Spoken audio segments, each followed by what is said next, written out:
بسم الله الرحمن الرحيم والحمد لله رب العالمين والعاقبة للمتقين وأشهد أن لا إله إلا الله ولي الصالحين وأشهد أن محمدا عبده ورسوله تركنا على البيضاء ليلها كنهارها لا يزيغ عنها إلا هالك صلوات ربي وسلامه عليه ورضي الله عن صحبه الكرام ومن تبعهم بإحسان ليوم الدين أما بعد. Louange à Allah Azza wa Jal en cette nuit du 28 Rabi' premier qui correspond au 24 novembre 2019. Nous allons entamer notre deuxième assise concernant l'étude de l'explication des 4 règles par l'érudit Cheikh Ubayd, qu'Allah subhanahu wa ta'ala allonge sa vie dans son obéissance.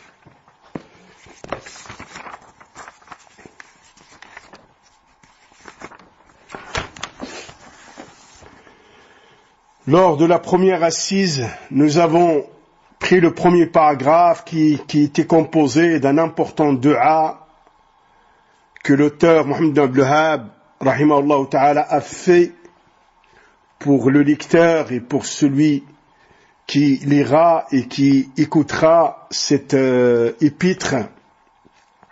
Et aussi dans ce premier paragraphe se trouvaient les 3 clés du bonheur. Et ils font partie du dua que Mohammed ibn Abdul Wahhab a fait à la personne qui lira ces 4 règles. Et les 3 clés du bonheur sont être reconnaissant. Il a fait dua pour qu'il soit reconnaissant face à la grâce d'Allah et qu'il soit patient au moment où il est éprouvé, qu'il se repente quand il commet une erreur et un péché. Et aujourd'hui, nous allons passer cette séance avec ce deuxième paragraphe où Cheikh l'Islam, Mohammed ibn Abdul Wahhab, rahmatullahi alayhi, a dit اعلم أرشدك الله لطاعته أن الحنيفية ملة إبراهيم أن تعبد الله وحده مخلصا له الدين وبذلك أمر الله جميع الناس وخلقهم لها كما قال تعالى وما خلقت الجن والإنس إلا ليعبدون. Et donc dans ce deuxième paragraphe, Cheikh l'Islam Mohammed ibn Abdul Wahhab rahimahullah ta'ala dit: sache qu'Allah t'oriente vers son obéissance, que la Hanifiya, qui est la religion de Ibrahim alayhi salatu wassalam, consiste à ce que tu adores Allah seul en lui vouant un culte sincère et exclusif. Comme Allah a dit dans ce verset, dont la traduction approximative du sens du verset nous dit ceci: je n'ai créé les génies et les humains que pour qu'ils m'adorent. Dariyat, verset 56. Et là, يقول الشارح حفظه الله تعالى ومتع به أقول هذا المبحث يتضمن أولا أسلوبا تشويقيا آخر صنعه المصنف رحمه الله وبدأه بما يهيج المخاطب على حسن الإصغاء والتقبل وذلكم شيئان. الأول في قوله اعلم وهذا أمر بمعنى الطلب والثاني الدعاء أرشدك الله لطاعته. Et en commentaire, Cheikh Ubayd dit pour ce passage: ce paragraphe contient un style d'excitation de l'envie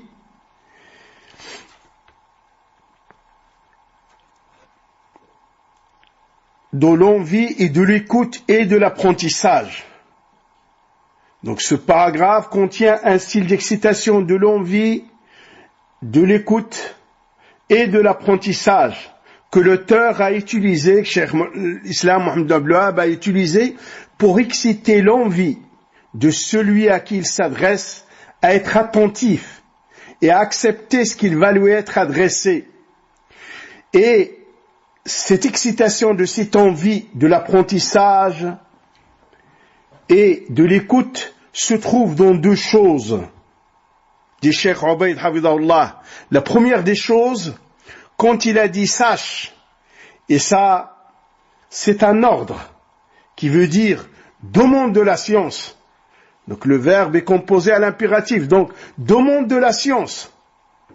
Ça, c'est le premier point pour exciter. La curiosité, l'écoute, l'apprentissage, pour exciter et pousser à l'apprentissage. يقول الأمر الثاني الدعاء أرشدك الله لطاعته. Il dit, et le deuxième point, c'est qu'Allah t'oriente vers son obéissance. Qu'Allah t'oriente vers son obéissance.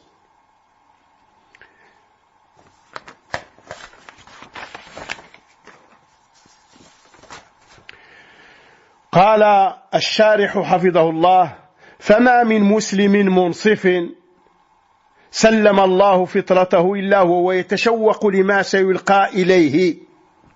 قوله أرشدك الله. Et Cheikh Obeid, Allah subhanahu wa ta'ala le préserve et alors s'habille dans son obéissance, dit tout musulman équitable dont la fitra est restée saine, qu'Allah subhanahu wa ta'ala, qui Allah subhanahu wa ta'ala a préservé sa fitra. La fitra, c'est la nature sur laquelle Allah subhanahu wa ta'ala nous a créés. Et donc il dit hafidahullah, tout musulman équitable dont la fitra, dont Allah subhanahu wa ta'ala a protégé la fitra et que sa fitra est restée saine, aura envie d'acquérir ce qui va lui être exposé. Et quand Cheikh l'Islam, il a dit, et quand il a dit qu'Allah t'oriente vers son obéissance, يقول حفظه الله عند قوله أرشدك الله أي أرشدك أي من عليك بالهدايتين هداية الدلالة وهي معرفة سبيل النجاة والفلاح في الدنيا والآخرة والثانية هداية التوفيق وهي سلوك هذا الطريق بالاستجابة لله ولرسوله صلى الله عليه وسلم وهذان الطريقان لا يجتمعان إلا في المؤمن ولا تنفك كذلك هداية التوفيق عن هداية الدلالة لأن هداية الدلالة سبيل إلى معرفة الحق والعمل به إخلاصا لله ومتابعة لرسوله صلى الله عليه وسلم. Il dit hafidahullah ta'ala quant à la parole de l'auteur, quand il a dit qu'Allah t'oriente vers son obéissance, cela veut dire qu'il t'oriente, il te comble et qu'il te comble des deux guidées. La guidée orientation et éclaircissement, qui est la connaissance de la voie du salut et de la réussite dans ce bas monde et dans le delà, qui est la voie du salut et de la réussite dans ce bas monde et dans le delà. Et la deuxième guidée, la guidée dite guidée de la réussite et du raffermissement, c'est-à-dire l'ouverture du cœur à accepter cette vérité et à la mettre en application. Donc la deuxième guidée, la guidée de la réussite et du raffermissement sur cette voie du salut. Et cette voie du salut se concrétise en réalité par le fait de répondre à l'appel d'Allah et à l'appel de son messager alayhi salatu salam.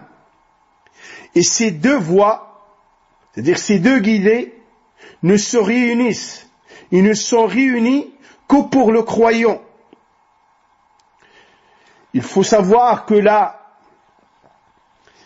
guidée réussite et raffermissement ne se détache pas de la guidée orientation et éclaircissement. Car la guidée orientation et éclaircissement, c'est la voie de la connaissance de la vérité et de sa mise en application sincèrement pour Allah et dans le suivi du messager alayhi salatu salam.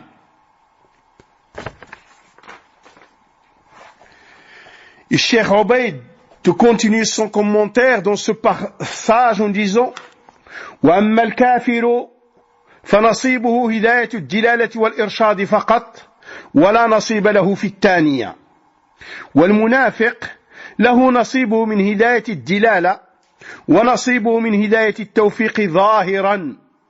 وقلنا ظاهرا لأن المنافق نفاقا اعتقاديا كافر في الباطن فإسلامه في الظاهر فقط.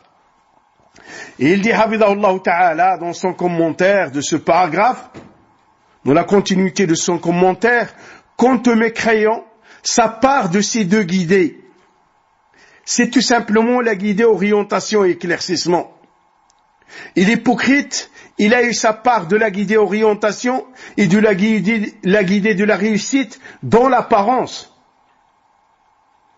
Et nous disons en apparence car l'hypocrite est mécréant dans son intérieur, au niveau de ses croyances, au niveau de sa croyance. Donc sa soumission, c'est en apparence seulement.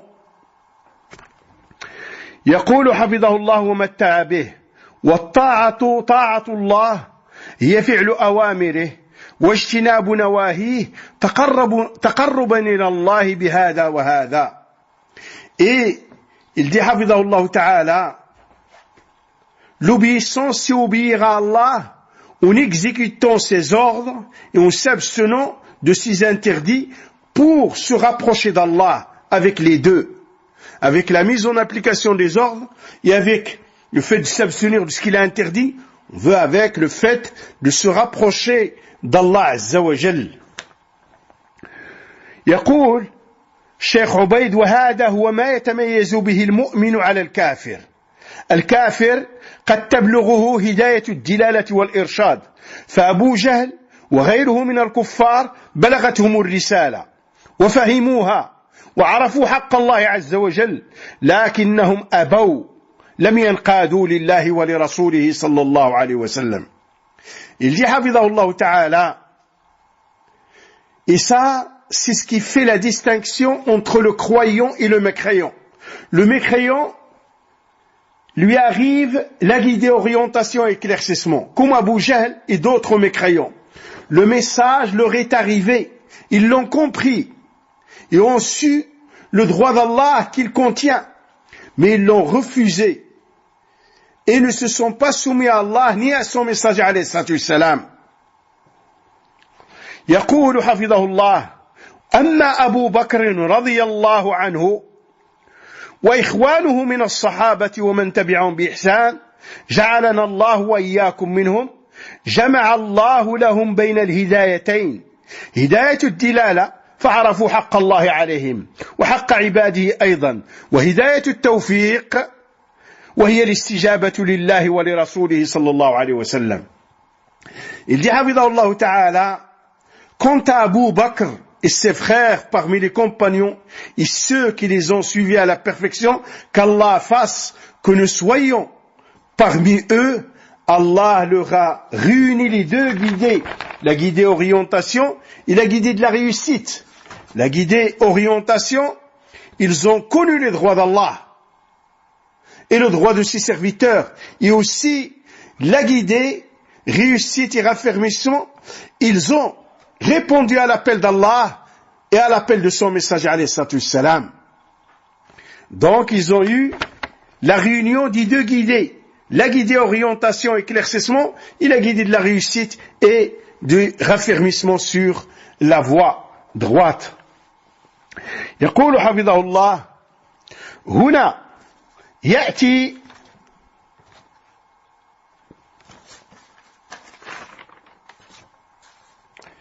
يقول هنا يأتي بعد الدعاء بعد الدعاء المقصود،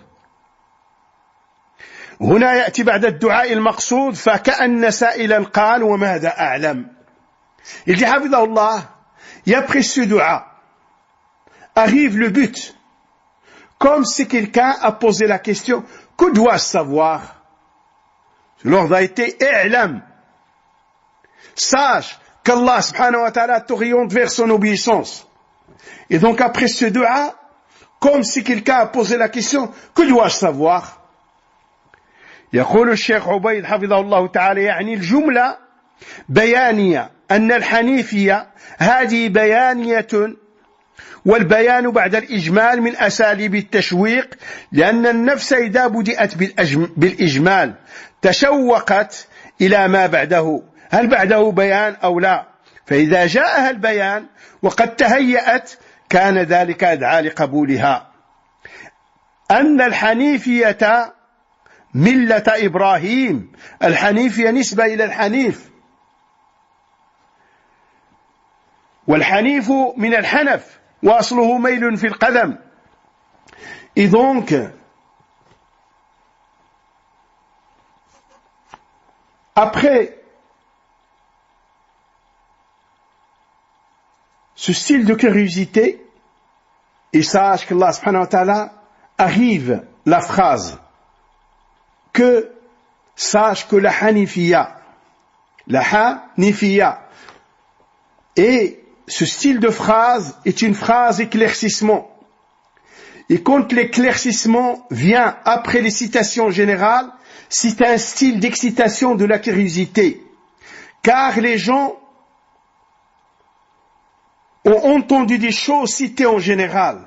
Ils ont entendu ce qui a été cité en général et ils sont devenus curieux pour savoir est-ce qu'il y a un éclaircissement après ou pas.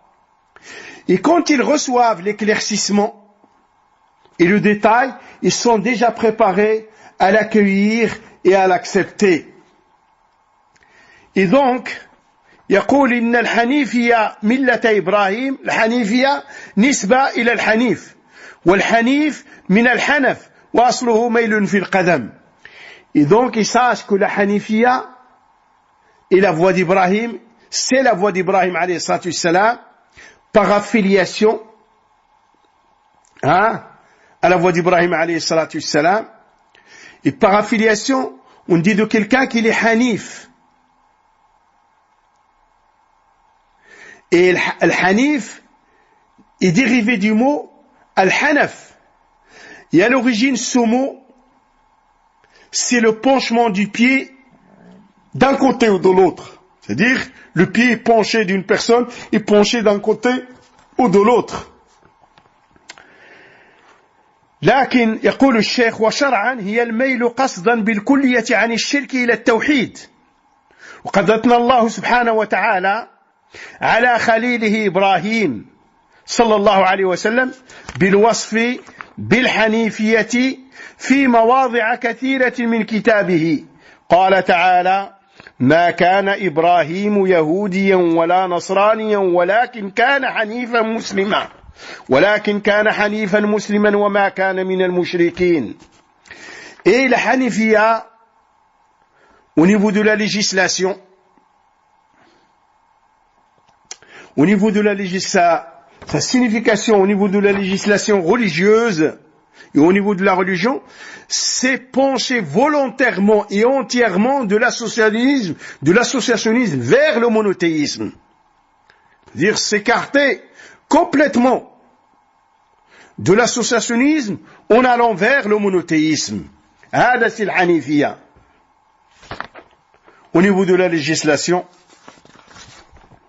et Allah Azza wa Jal a fait des éloges à son Khalil Ibrahim alayhi salatu wassalam, en le décrivant par la Hanafiya dans plusieurs endroits dans le Coran.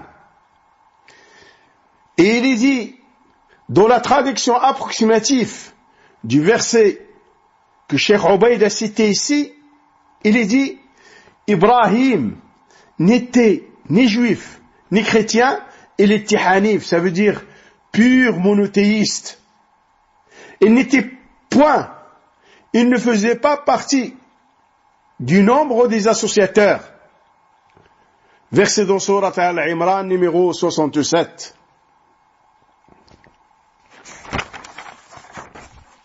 يقول الشيخ عبيد حفظه الله تعالى ومتع به وأطال عمره في طاعته وشافاه وعافاه، وأمر الله سبحانه وتعالى محمدا صلى الله عليه وسلم باتباعه في مواضع، ومنها إن إبراهيم كان أمة قانتا لله حنيفا ولم يكن من المشركين. Et Cheikh Ubayd de dire Allah a ordonné aussi à Muhammad alayhi salatu salam.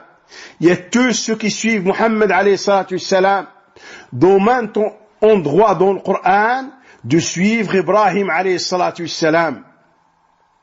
Il fait partie de ces endroits où il y a eu l'ordre de suivre Ibrahim alayhi salatu salam, le verset qu'a cité Cheikh ici, dans Sourate les abeilles, numéro 120, dont la traduction approximative nous dit ceci. Certes, Ibrahim était un guide parfait. Donc cela implique, s'il était un guide parfait, cela implique qu'il faut le suivre. Cela veut dire qu'il faut le suivre. Et donc certes, Ibrahim était un guide parfait.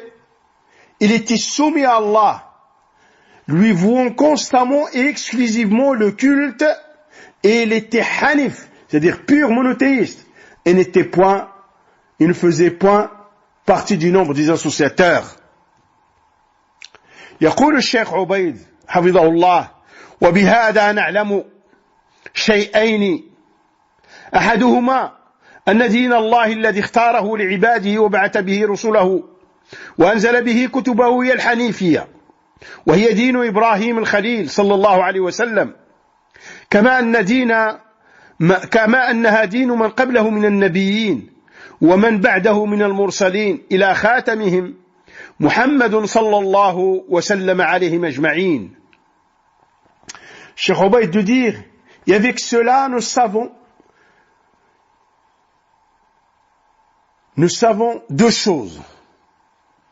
La première, que la religion qu'Allah a choisie pour ses soumis et avec laquelle il a envoyé ses messagers et pour laquelle il a descendu ses livres, subhanahu wa ta'ala, c'est la Hanifiyya, le pur monothéisme, qui est la religion d'Ibrahim al-Khalil, comme il est la religion des prophètes avant Ibrahim et après Ibrahim jusqu'au dernier Muhammad sallallahu wa sallama alayhi majma'in.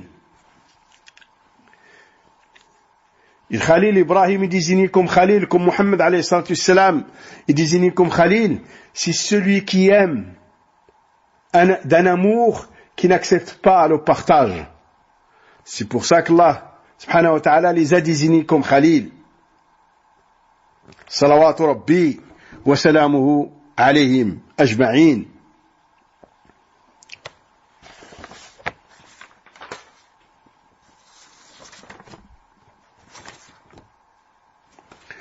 قال تعالى: إن الدين عند الله الإسلام، والمراد به الإسلام الشرعي الذي هو الإسلام لله بالتوحيد والانقياد له بالطاعة والبراءة من الشرك وأهله. قال تعالى: ومن يبتغي غير الإسلام دينا فلن يقبل منه وهو في الآخرة من الخاسرين. Et donc, il est dit dans le verset que Cheikh Obaïd a cité comme argument ici, certes, la religion acceptée par Allah, c'est l'islam. C'est-à-dire la soumission totale à Allah subhanahu wa ta'ala. Ce qui est voulu avec le terme islam, c'est l'islam légiféré qui est la soumission totale à Allah dans le monothéisme et qui est l'obéissance complète à Allah, c'est une obéissance accompagné du désavou des associateurs et de l'associationnisme. Il est dit, dans le verset que Cheikh a cité, dans cette interprétation, dans la traduction approximative du sens du verset nous dit ceci: et celui qui opte pour une autre religion que l'islam, Allah ne l'acceptera pas de lui, et dans l'au-delà, il sera parmi les perdants.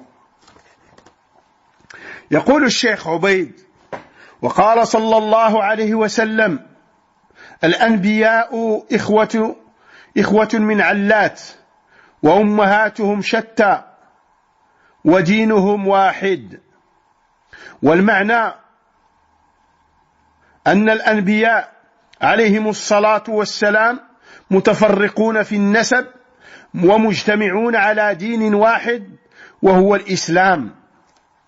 Et Cheikh Habibullah Ta'ala cite un hadith rapporté par Imam Bukhari ou Imam Muslim, où il est dit que le prophète alayhi salatu wassalam a dit: les mères des prophètes alayhi salatu wassalam sont différentes et leur religion est unique. La signification, c'est que la généalogie des prophètes alayhi salatu wassalam est différente, mais ils sont réunis par la même religion, la soumission totale à Allah subhanahu wa ta'ala dans le monothéisme. Une autre explication est donnée par les hommes de science à ce hadith, qui rejoint celle qu'a cité Cheikh Ubayd ici.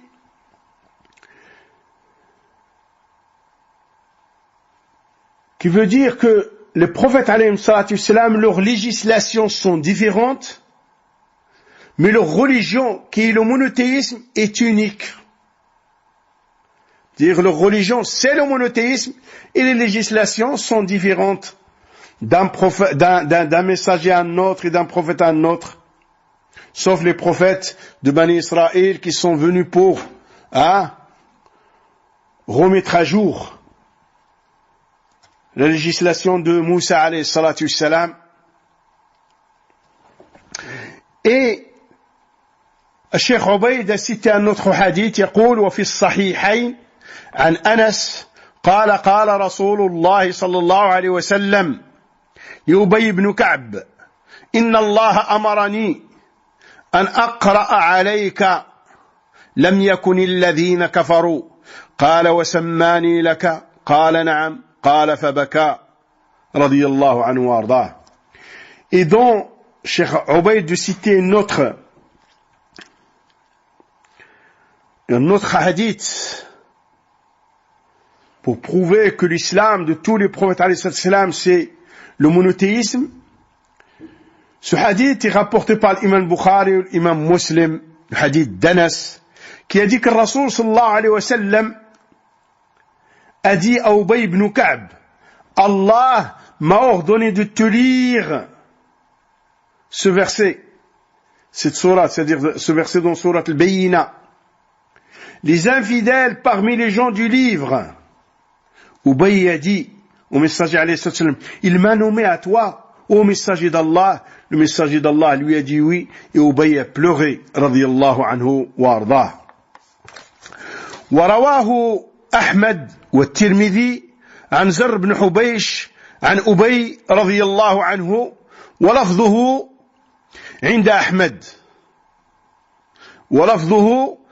أحمد قال لي رسول الله صلى الله عليه وسلم: إن الله أمرني أن أقرأ عليك قال: فقرأ علي: لم يكن الذين كفروا من أهل الكتاب والمشركين منفكين حتى تأتيهم البينة رسول من الله يتلو صحفا مطهرة فيها كتب قيمة وما تفرق الذين أوتوا الكتاب إلا من بعد ما جاءتهم البينة إن الدين عند الله الحنيفية غير المشركة ولا اليهودية ولا النصرانية. وللترمذي نحوه وفيه ولا المجوسية الحديث. Et donc il rapporte un autre hadith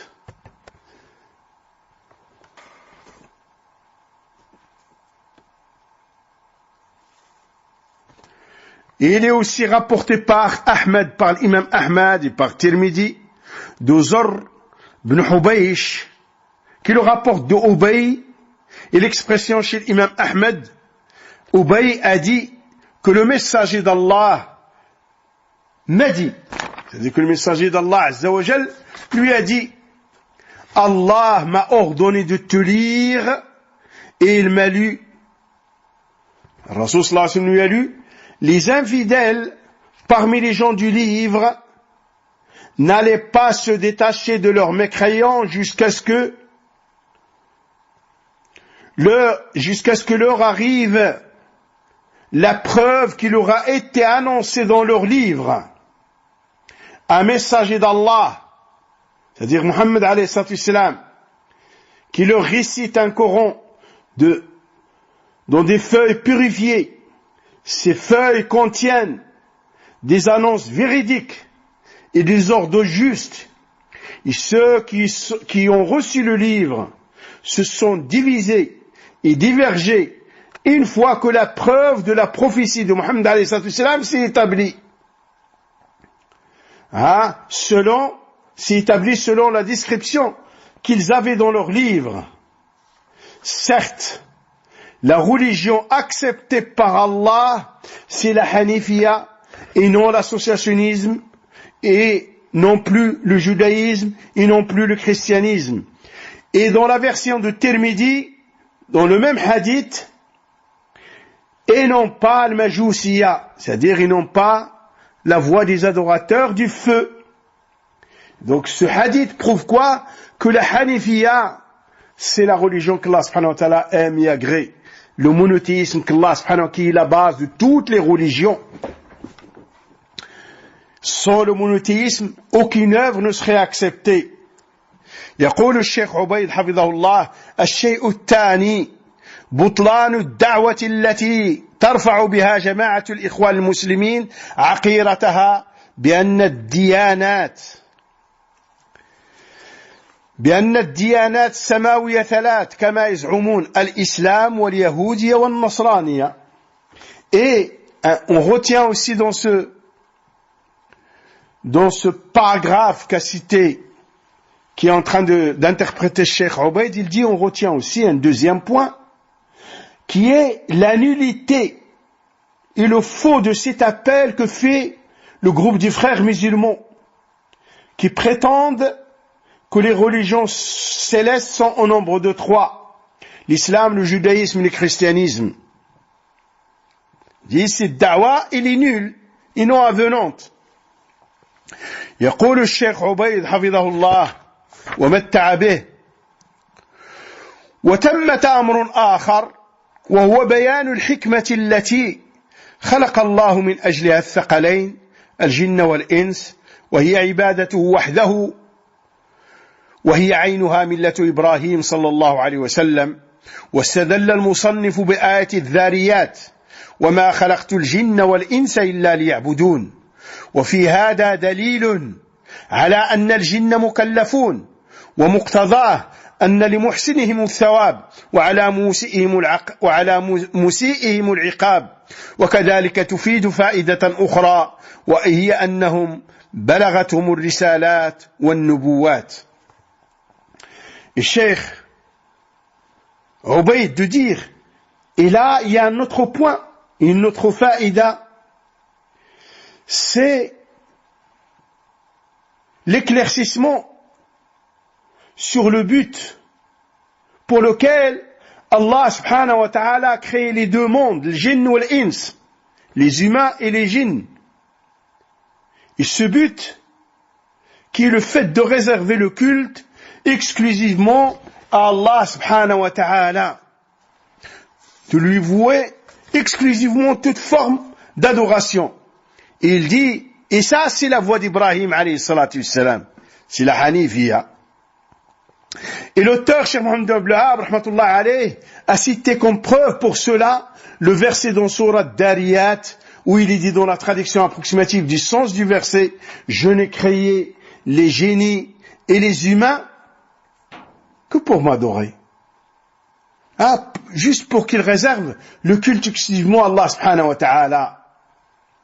Cheikh Obaid, il dit, donc, ce verset prouve que les djinns sont concernés par l'obligation de réserver le culte exclusivement à Allah subhanahu wa ta'ala.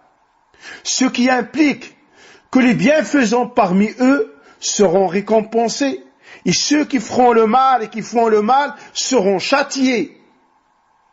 Et on retient aussi une autre faïda, c'est que les prophéties et les messages sont arrivés aux jeunes et ont été transmis aux jeunes. يقول حفظه الله: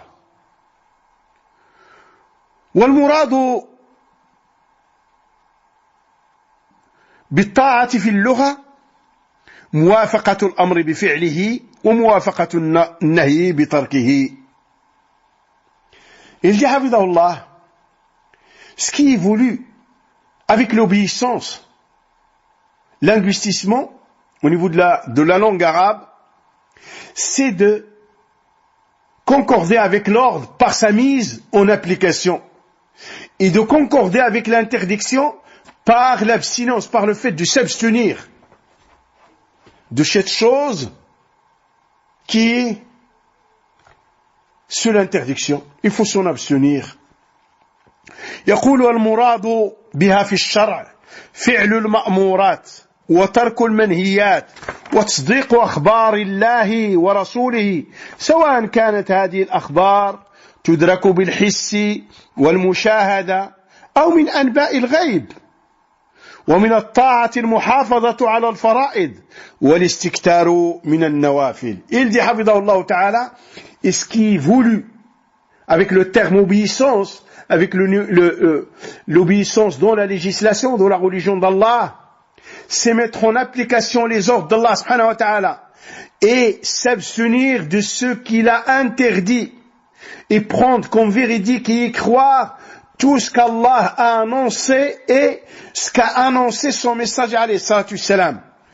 Que les annonces soient parmi les choses qui se captent concrètement ou qui se captent avec les sens ou se voient avec les yeux ou pas, ou qu'ils soient parmi les choses, parmi les annonces qui sont du domaine de l'invisible. On doit les prendre comme véridiques et y croire du moment qu'ils sont annoncés par Allah et par son messager alayhi salatu salam. Ceci fait partie aussi de l'obéissance. Comme il en fait partie, le fait de mettre en application les ordres d'Allah subhanahu wa ta'ala, il s'abstenir de ce qu'il a interdit. يقول الشيخ حفظه الله ومن الطاعات المحافظة على الفرائض والإكثار والاستكثار من النوافل. Il dit, il fait partie des obéissances, le fait de préserver les obligations et aussi le fait de faire beaucoup de surrogatoires. يقول حفظه الله وأهم طاعة الله سبحانه وتعالى بل هو أساسها وأصلها وقاعدتها وهو زبدة الرسالات الأمر بالتوحيد والنهي عن الشرك. Il dit حفظه الله, la plus importante des obligations à Allah, des obligations, la plus importante des obéissances à Allah, et la cime des obéissances à Allah, qui est la base et la fondation de toute adoration et l'essentiel de tous les messages et la cime de tous les messages, c'est l'ordre d'accomplir le monothéisme. C'est l'ordre d'accomplir le culte exclusivement pour Allah subhanahu wa ta'ala. Et c'est aussi l'interdiction de l'associationnisme. L'interdiction de l'associationnisme. Donc, la cime des obéissances, c'est l'ordre d'accomplir la religion exclusivement pour Allah subhanahu wa ta'ala. Et la cime de toutes les interdictions, c'est l'interdiction du fait de vouer le culte à autre qu'Allah subhanahu wa ta'ala ou avec Allah subhanahu wa ta'ala. يقول فأصل الدين وأساسه أمرين.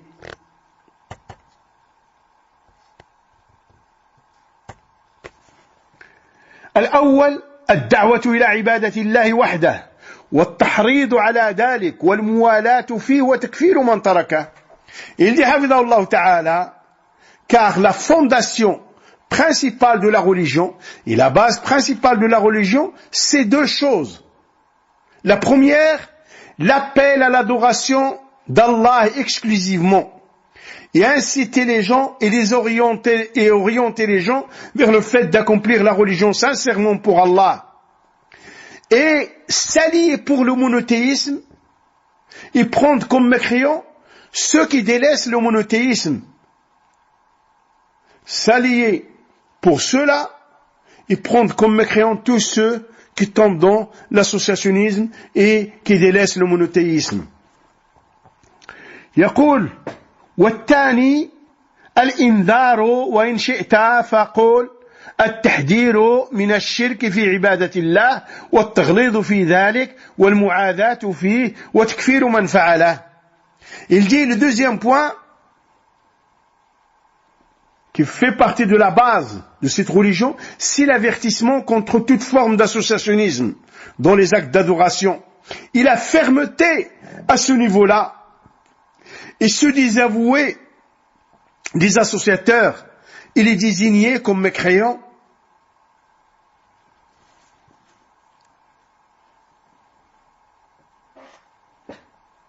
يقول ومن الأدلة على ذلكم قوله تعالى وما أرسلنا من قبلك من رسول إلا نوحي إليه أنه لا إله إلا أنا فاعبدون.